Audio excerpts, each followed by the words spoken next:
All right. Hey, y'all. Hey, y'all. How's it going? Good evening. Good morning. Good afternoon for y'all who will watch this on the replay. What up? How you doing? I don't know if y'all can hear that. Rocking out to some Maxwell Ascension, or as black people call it, uh, would you wonder or whatever it's called? What's it? Don't ever wonder. That's it. Don't ever wonder. That's it. All right. Well, how are y'all doing this evening? Hello, hello, hello, and welcome to my first live Q&A session, y'all. I've been live a few times before, but I have never done a Q&A. I've never done a Q&A. So if you're wondering who I am, maybe somebody sent you this or whatever, my name is Nikki Jordan. I am the confidence concierge. I call myself the confidence concierge because just as a hotel concierge guides you through a new city or town, I am here to guide you to a new, more confident you. But tonight, you're actually going to get to know me a little bit better. So I get to show you myself and be more confident who I am. Right? So join me tonight in the chat. I already had some questions come in, y'all. Y'all just blew my mind away. I wasn't expecting all the questions that came in, but I thank you for them. I will do my very best to get to all of them. Before we start anything, we're going to go over a few house rules. Okay. So number one house rule, which is always my number one rule, is to be respectful. Be respectful in the chat. There's going to be some stuff that comes up tonight that might be a trigger warning for you, might rub you away. It might be stuff that you just feel passionate about. I don't know. But I'm not going to shy away from most things. Uh, so I won't shy away from them. So just make sure that you're being respectful in the chat, please. As I said, there were questions sent in earlier. I'll do my best to get to all of those. You might not send your question. That's okay. You can still put your question in the chat. Just remember, if I don't get to your question, it's not personal. Charge it to my head, or the time. Charge it to the clock. Don't even charge it to me. Not my heart, y'all. All right. So I am going to try to get started. Sydney said, "Where is JoJo?" JoJo, the purple princess, is in there being a princess. Um, I would bring her in here, but she probably gonna cut up. Y'all, she is 10 months now, and she is ready to walk. Like I firmly believe. I said by the end of this month, but she might try to make a liar out of me and do at the beginning of next month. But it won't be long, y'all. She finna start walking any moment. So maybe before the end of this, I'll bring her in. But right now, I don't need her breaking my concentration. So she's in there with her granny. Um. So let's see. I know some people are gonna be popping in and out. Thank y'all for who are here now. I'm just gonna go ahead, and if it's okay with y'all, we just start diving into these questions. All right. So let's get into it. So the first question, who inspired you to become an educator? Who inspired you to become an educator? Um, it's actually kind of an interesting story. I don't know if I have like a specific person that inspired me to be an educator, but I will say the person who gave me the push to actually do it is actually one of my besties. Her name is Alicia. I won't say her last name because she wants to be anonymous or something, but I was talking about being in education for a while. That was actually like my thing when I was a kid. I said I wanted to be a seventh grade math teacher, and somewhere along the way, I lost that. I actually got scared because they was talking about you got to do this certification test, and I was like, I already passed all these tests for college, and I got to do another test, and I don't know why that freaked me out so bad, but I changed my major and everything, and then went into banking. Was cool at first, but of course, if it's not your calling, it ain't gonna be cool for long, and it wasn't. And she was just after me for like a couple of years. Like, Nikki, have you thought about teaching again? And think about going back to teaching. And finally, after I just kind of came to the end of myself with running away from it, I just prayed and asked God, like, okay, God, what's my purpose? What do you want me to do?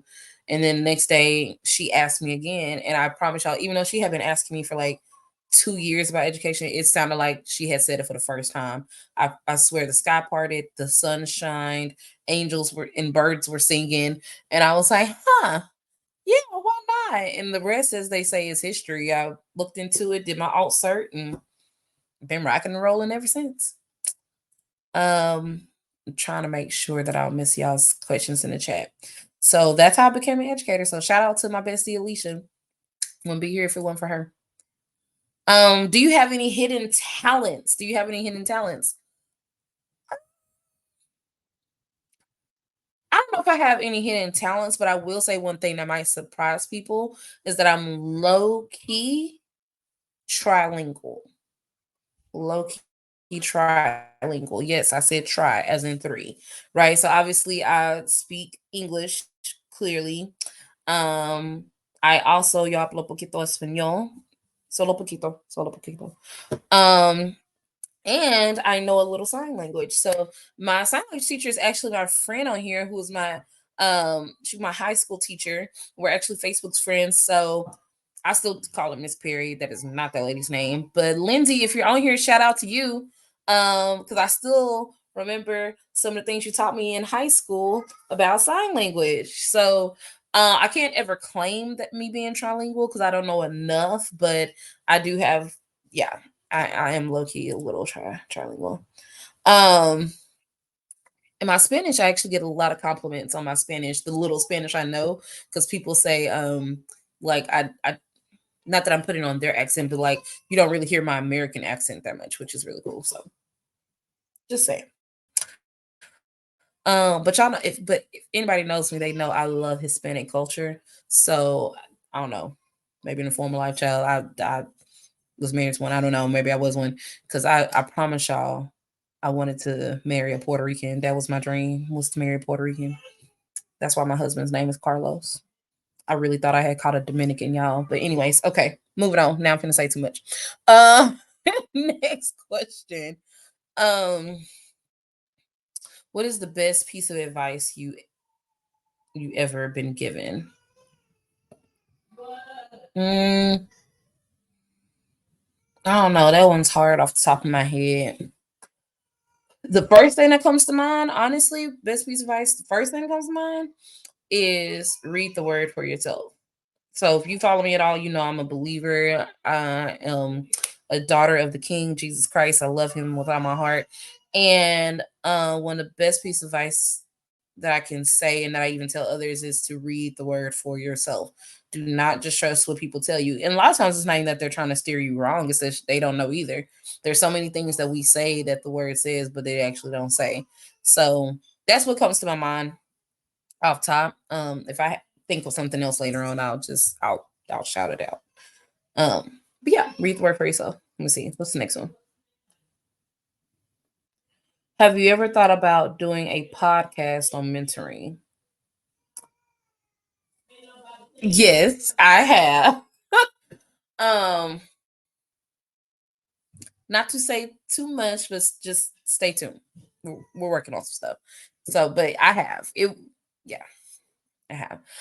It wouldn't be just on mentoring. If I was to do it, it would not just be on mentoring though. Um,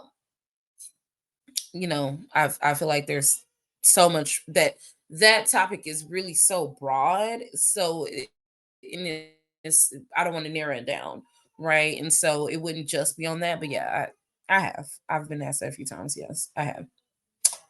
Um, do you have a role model or a mentor? Yeah, I have a mentor. I don't know if about a role model. I guess they're one or the same, but I have a mentor. Her name is Dr. G. Some of y'all might know her. She is a great, amazing woman. I look up to her so much. I've known her for years now, and she has helped me tremendously. That's all I can say. If you ever get a chance to work with her, get an opportunity, take it. Take it. Dr. Kristen Guillory, Dr. G is what she's known. Yeah, take it. Um, so yeah. So that's who my mentor is, along with other people in my life. I would say my dad's my mentor too, but I mean he's my daddy. But yeah, but specifically, yeah, that's my mentor. So let's see. Yes, Dr. G. Yeah, if you ever get an opportunity, work with her. Okay, let's see. What do you miss about not being in a classroom? What do I miss about it? Uh, what I miss is those conversations, those side conversations I got to have with kids.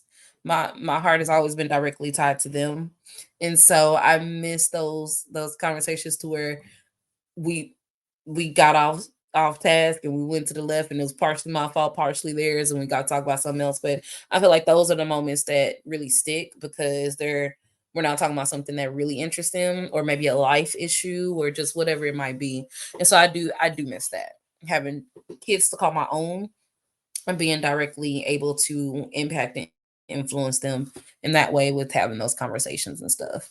Outside of that, as my old assistant principal say, not a thief thief thought that. I don't miss nothing. Um, what is your greatest accomplishment?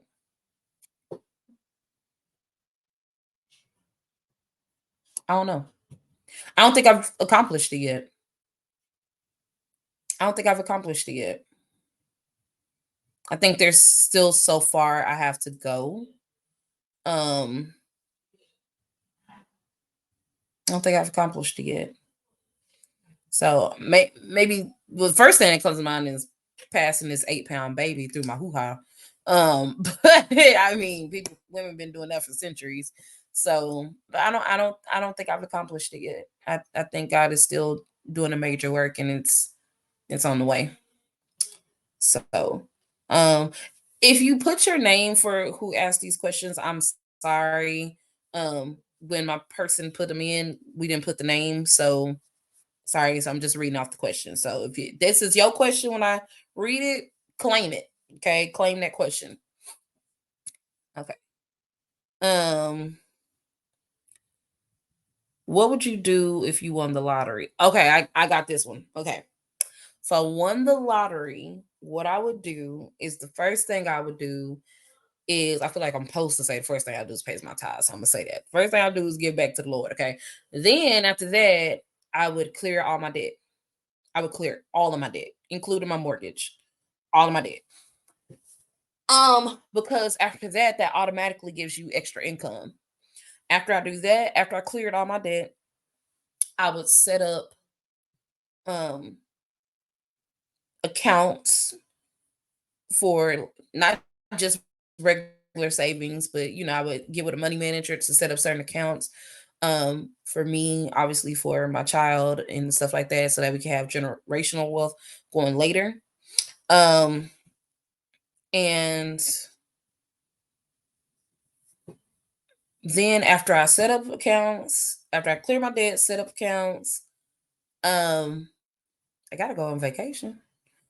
First, I'm gonna get us probably a massage first. Gotta go on vacation, but I would really try to set up. If I won the lottery, the biggest thing I would try to do is clear my debt and try to set up stuff to where I don't have to be worried about trying to win the lottery again. That I don't have to worry about working again. I can literally just afford to do what I feel like God has called me to do and what I want to do. A lot of people who actually win the lottery end up broke within like 5 years because they just give it all away. There's like this whole special on it. But anyways, but that's what I do if I won the lottery. Um, Christina said, I'm in the comments now. Christina said, "What are you most proud of?" Ooh, I feel like that's a setup question. What are you most proud of? I'm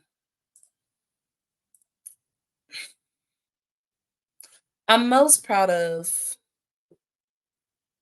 how far I have come, and with myself, my character, my walk with Christ. I'm most proud of that. I have so much more to go, so much more to go. Because you catch me on the right wrong day, I look like that other girl, but I'm most proud of that, and starting to lean into um him more. I feel like I don't know. That's the first thing that comes to mind. If I think something else, Christine, I'll add to it. But that's what I'm most proud of is that how far I really come and starting to really, I know the big thing now people say stand on business, but really starting to stand on his word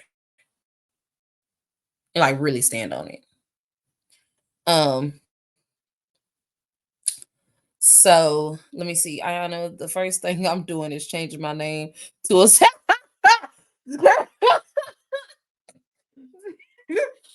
Don't have me country laugh on here, Ayana. She said the first thing I'm doing change my name to a symbol like Prince. That I don't know. Did that work out for him? I don't know if that worked out. Uh, why would you do that, Ayana? Is it so nobody can call your name? No more? Why would you do that? Why would you change your name to a symbol? I'm very curious. All right, let's see. All right, so it looks like we're starting to go a little bit to the deeper end. Let's see here. So it says, what are some ways to build self-confidence? A lot of I have a workshop called Gaining and Maintaining Confidence. So if you really want to know, come to my workshop. But a little bit I could tell you right now is biggest ways to build self-confidence is how you view yourself, how you talk to yourself, how you treat yourself, how you see yourself. I was just on a call earlier with my team and I was like, have y'all ever just looked in the mirror and be like, dang, I'm pretty? Right? Um, I know a lot of people when they look in the mirror, they say, dang, they see all these flaws. You got a lot of great stuff. Y'all see these eyes? These eyes is killer, man. Y'all ain't messing with my eyes. Right. So I bet that took a while. That took a while for me to get there. But the best way to build self-confidence is to change your view. Change your view of you. That's the best way to do it. Change your view of you, and that'll start to build your self confidence. Because you have way more great things about you than you have negative things. We all got flaws, but you have way more positive things than you have negative things about you. So that's that. Let me see. What is your favorite movie? Ooh, y'all not gonna. What y'all think my favorite movie is? Y'all not gonna guess. What y'all think my favorite movie is? Somebody put in the comment. What y'all think my favorite movie? Y'all not gonna guess. I'm telling you. See, said Friday. Mm, I think I got the same amount of letters. The color purple. Oh, cause purple. Yeah, duh. Girl, that movie's depressing. No, it don't do my color justice. If it was a happier movie, maybe, but it's so depressing. That post Celie. My favorite movie, believe it or not, is yeah. A bitty bitty bomba. Selena. Selena. I love Selena. Love, love, love Selena. In fact, yeah, okay, here's an exclusive. So y'all, some of y'all know if you follow me, I also help my mom with her salsa business. And in 2 weeks, they're having a Selena market, y'all. Oh, I cannot wait. It's gonna they have it's gonna be big too, y'all. So if you're able to come out for that, but yo, I love my favorite movie, Selena. Love Selena. I feel like that was the first movie I ever cried to. I think I was in like the second grade or something when that lady passed away. I remember being in the lunch line and caring about Selena. Yes, yes, yes, yes, yes, yes. I love I quote that movie. Okay, so and I feel like in certain ways I kind of relate to her a little bit. So yeah, that is my favorite movie. That's my favorite. Yeah, you knew what my favorite movie was. um, let's see. See, this I wasn't sure where I was going. Nah. I told y'all I love Hispanic culture because I feel like Hispanic culture is just so it's just so good, so sexy. It's great. Okay, we're diving a little bit to the deep end. Y'all ready to dive to the deep end a little bit? Y'all put a purple heart. Put a purple heart if you're ready to dive into the deep end. Just a little bit. We're gonna go a little deeper. Okay. Um, someone asked, and again, these are anonymous. Are anonymous. Someone asked, how do you stop yourself from self-sabotaging your relationship? How do you stop yourself from self-sabotaging your relationship? That is an excellent question. I do not um sit here. I'm not a therapist. I technically have a life coach certificate, but I, I'm not a mental health professional, but I have had relationships, and I'm also currently in one. So, and it's hard. It's hard because the reason that self sabotage happens a lot is because of what has happened in the past. So I think in order for you to stop self sabotaging, you have to go to the root of why you're trying to do that. The reason I used to try to self sabotage because I tried to go ahead and make you, if you're gonna leave, leave now. So what can I do to go ahead and push you there to go ahead and go so that I don't have to waste my time, my heart don't have to get too invested, and we can just keep it pushing, right? But that wasn't really fair to those people because I'm literally pushing them away when I want them here. So, um, obviously overcame that because I have a wonderful honey now. But in the past, him though, even when me and my husband were dating, I did the same thing to him. I just thank God that he had the stick to itness to stick it out with my crazy behind. Even still today, he still does. I y'all pray for CJ. Pray for him. He needs it because he has to deal with me in my mouth. So but yeah, but to get to the root of it, I'll say to stop self-sabotaging, get to the root of why you're doing it. Why are you self-sabotaging? Why do you, or do you really not want it to work? No, you do. So it's fear. What's the root of that fear? So you have to get to the root of something so that you can uproot it and uppluck it. All right. Hopefully that helped. And talk to a therapist. There's a lot of them around, and a lot of times these jobs are offering that for free now. So, um,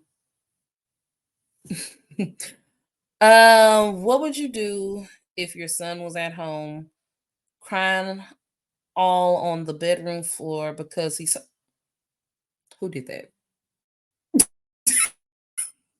And the only way to feed him is to sleep with a man for a little bit of money because his dad's who did that? Don't even claim it. Don't claim it. What y'all remember that song? What was it? What was the name of that group? City, High City, City Group, some city. What would you do if your son was at home crying all alone? That's hard. If y'all ever really thought about that lyric, that's hard.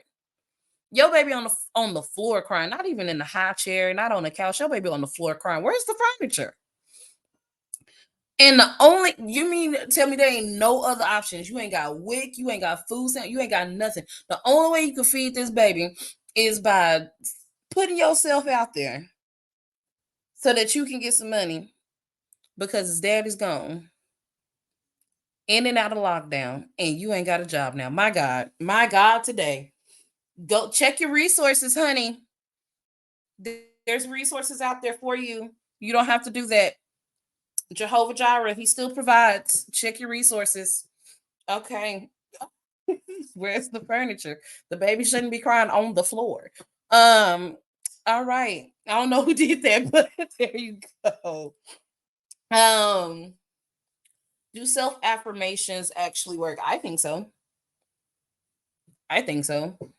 Um, they work if you work them. They work if you believe them. When I look in the mirror and I say, "Thank you, pretty." Hey, look at your eyes, girl. They look good. Okay, eyebrows popping. I believe it, and so I walk in it. So yeah, they work if you work them and you believe them. And it's gonna take some convincing of yourself at first, but yeah, I believe they do. I believe they do. Um, okay, but what would you do if that happened? What would I do if what happened, Sarah? If my baby was on the floor, honey, you know what? God is too good for me to have to ever even think about that. City High, thank you, Sheree and Sydney. City High, that's it. That's what me to have to no, and I know there's hard situations out there, and I'm definitely not belittling anybody's situation with that. But I do believe that there are a lot of resources these days that probably didn't used to be, and there are there the God is just he's too good for that to have to be the only option. It might be a option, but it don't have to be the only option. And let's get the baby a chair. Let's get the baby a chair to sit in. Okay, here we go. How do you keep your confidence as a plus size woman when the world is skewed against you? That's a good question. How do I keep my confidence as a plus size woman when the world is skewed against you? Um, it's a good question. So, well, again, it's how I view myself.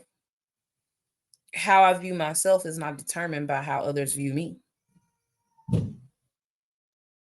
When I look in the mirror, I don't see a plus size woman. And when I look in the mirror, I see a beautiful woman of God with amazing eyes and eyebrows, um, who has a great butt and knows how to dance and is generous and kind and all that kind of stuff. So I don't allow the world to determine it. Now, do I have down days? Yes. I'm not gonna lie. Did it take me a minute to get there? Yeah. But self-confidence is just that. It's kind of like, I don't know if y'all ever watched that cat William special. I forget which one it was on, where he was like, how can somebody ruin your self confidence? It's confidence of your mother self, right? That probably was the best Cat Williams impression, but it's true. Self confidence is confidence of you, and it's not to say that people haven't said ugly things to you or me. This about, I guess the question is about me, haven't said ugly things to me or try to put me down, but at some point I'm going to have to start believing who God says I am versus who you say I am. Because first of all, you saying all this stuff about me, or you elevating these people who don't even have half of the qualities that I have, because I have great qualities, honey. And it's not just built in this shell, it's all on the inside too. Okay, so you're elevating these people to where they have a beautiful shell, that you're elevating their shell, but what's on the inside is empty. But bless their heart is empty. Versus, I got a lot to give because it comes in a bigger shell. God had to put it in a bigger shell to make sure it can house it all. You understand? So I just, I don't know. Like, it's confidence of yourself. So I just, at some point I decided that I wasn't gonna let how others view me, and or even the media and all that kind of stuff determine how I view and speak to myself. Now, do I want to be healthy? Yes. Do I want to healthy, not skinny? Do I want to shed a few pounds? Sure. Right. But that doesn't lessen me in my value, because I'm still one heck of a prize. So that's that. So yeah, so I'm just saying. So that's how I do it. I feel like when we're more focused on the world, then we we s- that's who we put our value in. But I'm more focused on who God says I am and the character that I actually put out there. So that's how I do it. Um Oh, okay. Starting to get into the school stuff. Next question is, what do you think about the STAR test? What do you think about the STAR test? So for those of you who don't know or not in education, STAR test is, hey, I'm Peyton. STAR test is state of Texas. Now I'm finna get it wrong. Basically, it's the state test for your kids. Okay, that's what they gotta take.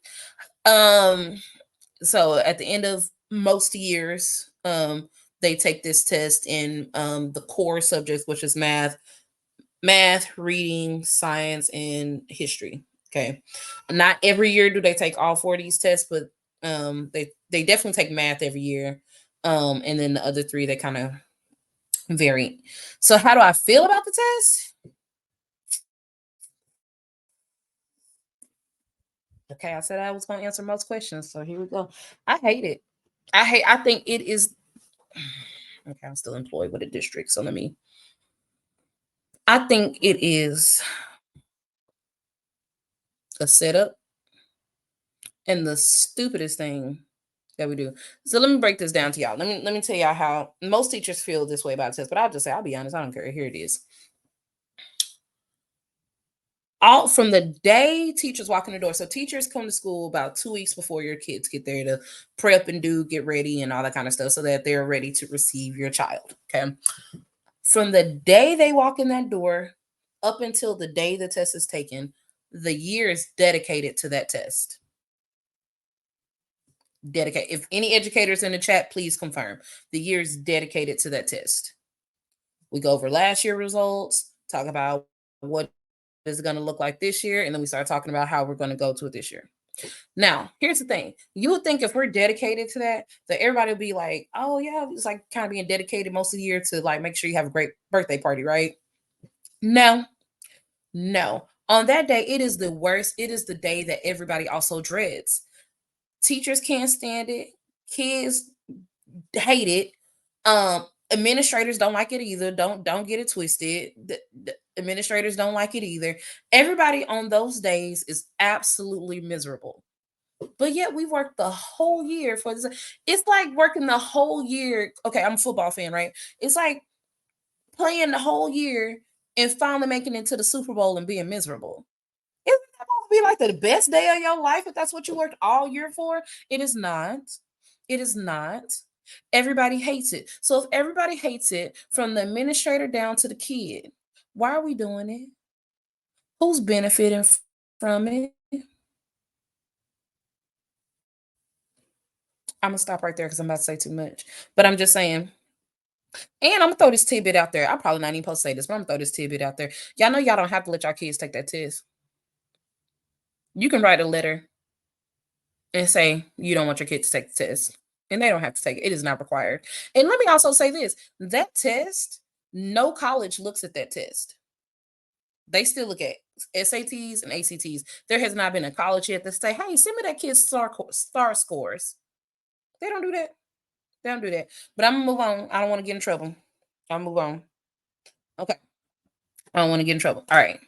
As a recent graduate, yes, I hated the star was focused on the whole year. It felt like teachers weren't necessarily teaching because they want to know the information, but because they wanted me to pass. That's it. That was exactly it, Sarah. Very good. That's exactly it. So that's how I feel about it. I could go on longer, but I won't. I'm gonna keep it moving. Let me see. My daughter is a heavyset girl. How do I encourage her to be confident in herself, especially when everyone else is teasing her? Ooh, I walked that road before. Um,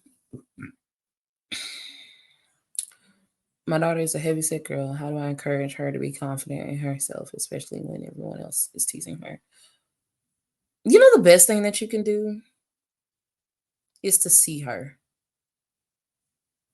See her. When I was growing up, obviously I was chunky growing up too, and felt like I knew, like at school and stuff, they were gonna tease or whatever, and I didn't get as much because I have a great personality, but I still got some. You know, it's just unavoidable. Um, well, and there's a whole story behind it too. I'm morphed my personality, but anyways, that's a whole come to the workshop. Um, but with family, certain family, I felt like that's still all they could see, and it felt terrible because you my family. You supposed to really know me, like know me inside and out. So if when I walk in the room, if you still only see that, then I have no hope when I'm out here in the world. So I think the biggest thing that you could do for her is to see her. See all of her. That's only one piece of her. And it's a piece that's easily fixed, you know. Um well, I'm gonna say easily, but it's a piece that doesn't have to stick with her, right? But who she is, her character, her purpose, different things like that's her.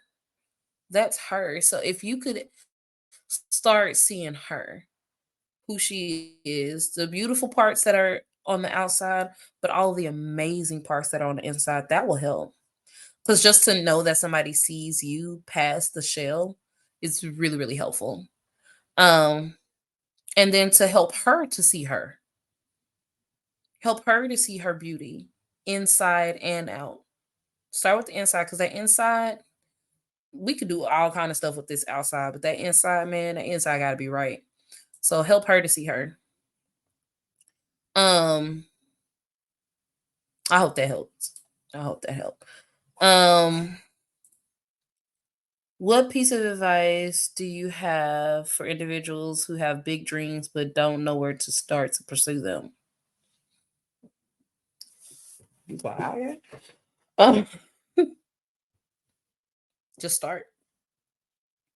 And I know that seems so simple. Um, and it's not, because if it's a big dream, that means it's more than just this thing. That means there's emotion attached to it, there's purpose attached to it. It's important to you. Um, but you're never going to get to that goal without taking step one. You can't get to step 10 without taking step one. So I would say to just start. I like to use the analogy, my friends are probably gonna laugh, of an elephant, right? How do you eat an elephant? Some of y'all say I don't, right? But you eat an elephant. If you were to eat an elephant, you eat it one bite at a time. Break it down. What's one thing that you could do today? That's another thing that you could do tomorrow. So take that elephant, don't look at the whole thing and think you got to swallow it whole. Break it down. Take it piece by piece, chunk by chunk. Okay. When you're eating a good steak, I'm not a steak person, but when you're eating a good steak, you don't swallow the whole steak whole. You cut it into pieces and dip it in a little sauce, they tell me, and you chew it and you savor it. And so you do that with your dreams too. Just start. Start with one thing. Pick a name. Then go get a DBA for that name. Then what's make an announcement? I don't know. I don't know the steps. I'm not going to sit here and give you a whole business plan because I don't know. But just start and take it literally one step at a time, praying all the way. You can't do it on your own accord because when it's that big, you need supernatural power, right? Um, y'all, ooh, how long is too long to date someone? Y'all ain't gonna get me in trouble with y'all, boo. I don't know. When you say it's too long, everybody's different. When you say it's too long, for some people, a year is just right. For some people, they need 3 years. Some people they comfortable with 6. When you say it's too long, what's too long for you? What's your goal? What's a reasonable? Let me put it like that, because it can't be tomorrow, right? Same Dharma and Greg. Shout out to anybody who actually knows that reference, Dharma and Greg. Um, they got married like after 3 weeks. I actually know a real life couple who, well, another wife. I think she said they got married after 2 or 3 weeks. That's the exception. That's not the rule. You know. What do you say? It's your relationship. Ain't nobody in it but you and that person. So once you feel it's too long, I would make that known. Hey, it's just starting to get a little long. What we doing? And there's nothing wrong with that. I mean, come at it better than what I just said, but there's nothing wrong with that. So whatever you feel. And don't say Nikki said this y'all stuff. That ain't my business. I got my own business. Um, what do you do when you don't feel supported by your admin? Ooh, that's a good question.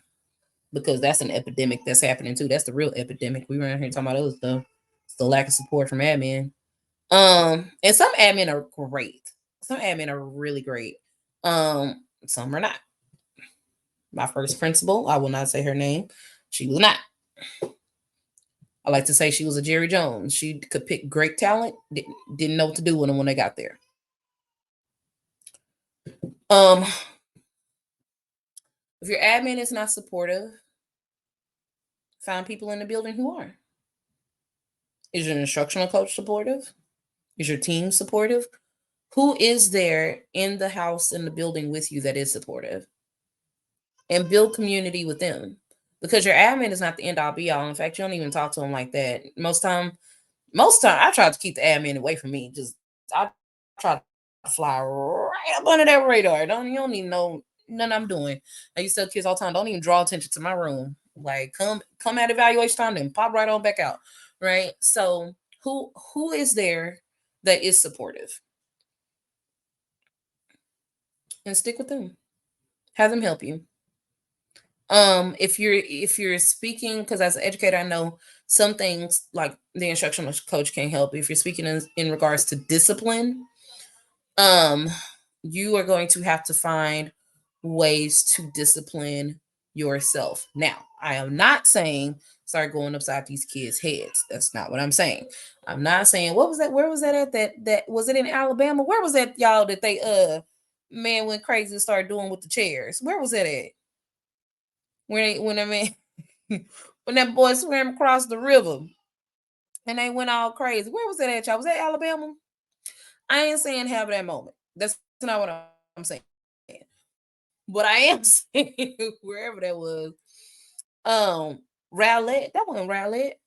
Was Rowlett? That was somewhere Mississippi. Maybe Mississippi. Okay, it was somewhere. Anyways, the point is, um, I think it was in Mississippi, Alabama, something like. Anyways, I'm not saying do that. Y'all know what I'm talking about. What I am saying is find creative ways within your wheelhouse to do that. One way is I used to keep kids a few seconds after the bell. I used to have phone home Fridays. So on Fridays they had to call home and they explained to their parents why they was failing. Right. I used to have I had okay. This is a big one. I'm gonna say this really quick because I know I'm having to move on to the next question. I used to have a classroom incentive plan. And so it was a natural reward system, but it was a natural consequence. At the end of that, like they got so many points, after so many points, they got a class party. Well, everybody wants a class party.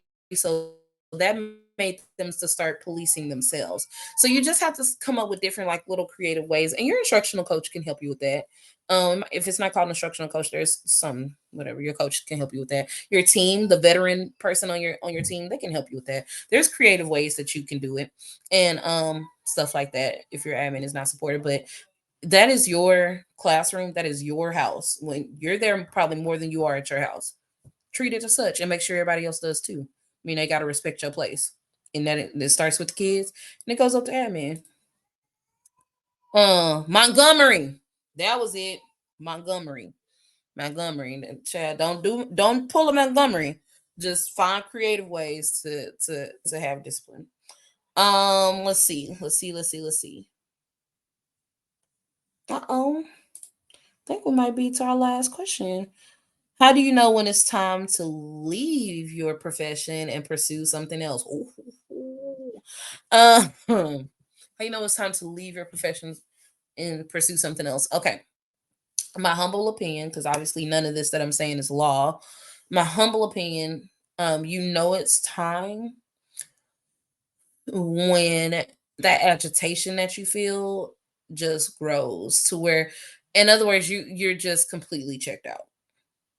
Before you even get there, you checked out. You already back at the house before you even arrive, right? Um, it's not even that you're doing a bad job. You just legitimately just don't care. So you're doing the job, but it's very like on an automatic system, right? Um, and then when that other thing, you think about it more, that's taking up the most space in your brain. That's when you know. I knew it was time to leave the classroom when at the beginning of the year I couldn't check in. I could not check, and I fought to check in. I tried because the kids need me, and I checked in enough for them and their humanity, meaning like if they needed to talk to me or something on was going on with them personally or whatever, I could be there. But I could not check in enough to be at the level of educator that I know I could be to teach them the things that I needed to teach them. Right. So it got done, but it did not get done at the level that I normally do it at. And when I couldn't even know I was fighting and I still couldn't check in, I knew it was time for me to go. I knew it was time for me to go. I never my last year I never checked in. I checked in for maybe a week and I was already out. And that's too long of a stint to not be checked in. So yeah, when you just checked out and you can't check back in even when you try, it's time to go. It's time to go. Now there's ways to go, okay, but it's that's what I would say. It's time to go. Um, yeah, Christina phone home Fridays, girl. I did phone home Fridays because here's the deal. A lot of times in education, what they do is the kids don't do work and therefore the teacher has more work because the lack of work that the kid did. Don't make sense to me. Why am I getting more homework because Johnny didn't do his? I don't understand that. I was also having to do a lot of explaining for what Johnny did not do or what Johnny did not understand or why Johnny was failing. So I don't think I need to explain why you didn't do your stuff. Don't nobody explain why I didn't do my stuff. I get called to the carpet. I don't do something. They gonna call me, Nikki. Why didn't you do this? Miss Jordan, what's going on? Right. So Johnny needs to explain why he didn't do it. So I cannot take credit for this. At the school I was at, there was an eighth grade math teacher. She's the one that came up with it. And she told me about it, and I know a genius idea when I hear one. And so yeah. So every Friday by Thursday, I had to have my grades updated, and on Fridays, if they didn't have it done, they got to come on down like Price is Right. And I have fun too with it, girl. I be torturing them kids. I be like, I be like, all right, y'all, it's time for phone home Friday. All right, let's see who's first up. Give me a soft drum roll. Them kids, Johnny, you're first up on phone home Friday. Come on down. Like I'll be torturing them kids. I'll be having fun. And I called a number because I gotta make sure it's the right number. Because when I was in school, never mind. That's story for another time. But I make sure it's the right number so they don't try to do me and call their own cell phone. And then we call. I'm like, and I'll be like, does your mom want to talk to me? No? She don't want to talk? Okay. She does? Okay, talk to you. I would have fun. So phone home Friday, that was it. Okay, so I think that's all of our questions. If y'all have another question, we got a couple more minutes. You can put your question in the chat. Hopefully, y'all have enjoyed this. Have y'all enjoyed this? If you enjoyed this, give me a purple heart, please. Give me a purple heart. This was fun. This is way more fun than I thought it would be. This is fun. Um, I got one more thing to tell y'all. Just one more thing to tell y'all. I got an announcement. I got a huge announcement. I got an announcement. So big. I got a huge announcement. All right. So announcement. Okay, y'all. Y'all asked for it. I'm delivering it. Art of Mentoring, my workshop, is going virtual. That's right. It's going virtual. The Art of Mentoring is going to have a virtual experience. It's coming to a screen near you on April 9th at 7 p.m. So if you weren't able to make my first Art of Mentoring workshop that was in person, guess what? It's going to be virtual now. So please go ahead and your get your tickets. Hey, Ashley, get your tickets. Art of Mentoring, the virtual experience. Yo, we had fun in person, but I promise you, you're gonna have fun online too, y'all. I know how to make it a good time. Y'all think this is fun what I'm doing now? Just wait. So in the chat should be a link that you can, yeah, there it is. Thanks. It in the chat, click that link. You can go ahead and get your ticket. And of course, I'm gonna have a flash sale because y'all are here at the announcement. So flash sale code is cause 24 cause 24. So go ahead and click that link. Go ahead and sign up for the virtual workshop. Again, it's gonna be on April the 9th, y'all. I'm super excited. I'm super excited to bring this workshop because I know how important it is. When we change how students engage, how we engage with students, we change how they engage with education. Part of the reason they're not getting what they need to be getting because they don't want to get it from you. They want to get it from you. And why don't they want to get it from you? Because there's not a connection. You have the heart to do it. Now let's teach you the art on how to do it because there is an art to it, right? Heart is over 50% of it, but you still need that last percent. So allow me to help you.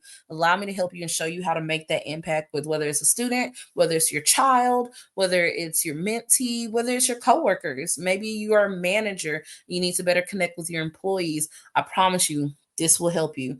This will help you. So again, it's the Art of Mentoring, the virtual experience happening April 9th, 7 p.m. Go ahead and y'all start getting your tickets now. Flash sale lasts till March 9th. I mean, it's March 8th, excuse me. Flash sale lasts to March 8th, and then it's regular price. All right, y'all. All right. You will need help sign. Okay, Mama Payne, I got you. I'll help you sign up. Um, I'll help you sign up. All right. So, did anybody let me double check the chat? Anybody have any more questions? I'm so glad y'all enjoyed this. Y'all, this was fun. I'm gonna have to do this again. I'll do this again. This was fun. Well, let's see. All right, I don't see nothing else. I don't want to keep y'all all night, so I'm just gonna say thank y'all for being here for my first ever live Q&A. I hope you enjoyed it. I had a good time. I'll be doing this again soon. Sign up for that virtual workshop. And with nothing else, y'all be blessed and remember to always, always be a blessing to someone. Peace, y'all.